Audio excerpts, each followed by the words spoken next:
সম্প্রতি নিউ জার্সিতে দীর্ঘস্থায়ী তীব্র শৈত্যপ্রবাহের কারণে বিভিন্ন অঞ্চলে কৃষি ফসলের $300 বিলিয়ন ক্ষয়ক্ষতি হয়েছে। নিউ জার্সি কৃষি বিভাগ এবং ফার্ম সার্ভিস এজেন্সির যৌথ মূল্যায়নে দেখা গেছে অনেক এলাকায় ফসলের ক্ষতি 30%-এরও বেশি, আর কিছু কৃষক নির্দিষ্ট ফসলের শতভাগ ক্ষতির আশঙ্কা করা হয়েছে। এমন পরিস্থিতিতে রাজ্য সরকার 21টি কাউন্টিতে জরুরি অবস্থা ঘোষণা করেছে। নিউ জার্সি থেকে জানাচ্ছেন সুব্রত চৌধুরী।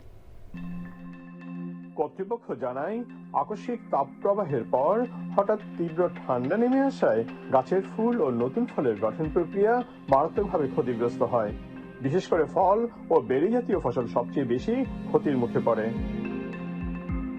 গভর্নর সেই নির্বাহী আদেশে স্বাক্ষর করে নিউ জার্সির 21টি কাউন্টিতেই জরুরি অবস্থা জারি করেন।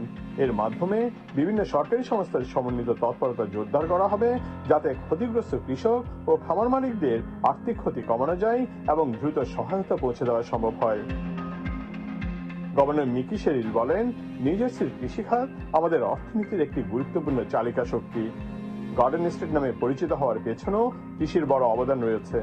এপ্রিলের তুষারপাত ও ঠান্ডা আমাদের কৃষকদের বড় ক্ষতির মুখে ফেলেছে, আর এই পরিস্থিতিতে দ্রুত ও কার্যকর পদক্ষেপ প্রয়োজন।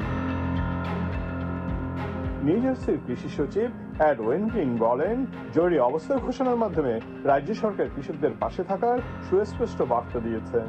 তিনি স্থানীয়ভাবে উৎপাদিত কৃষি পণ্য কেনার মাধ্যমে ক্ষতিগ্রস্ত কৃষকদের সহায়তা করার জন্য নিউ জার্সিবাসীর প্রতি আহ্বান জানান। Subrata Chowdhury, channel I, new jersey, America.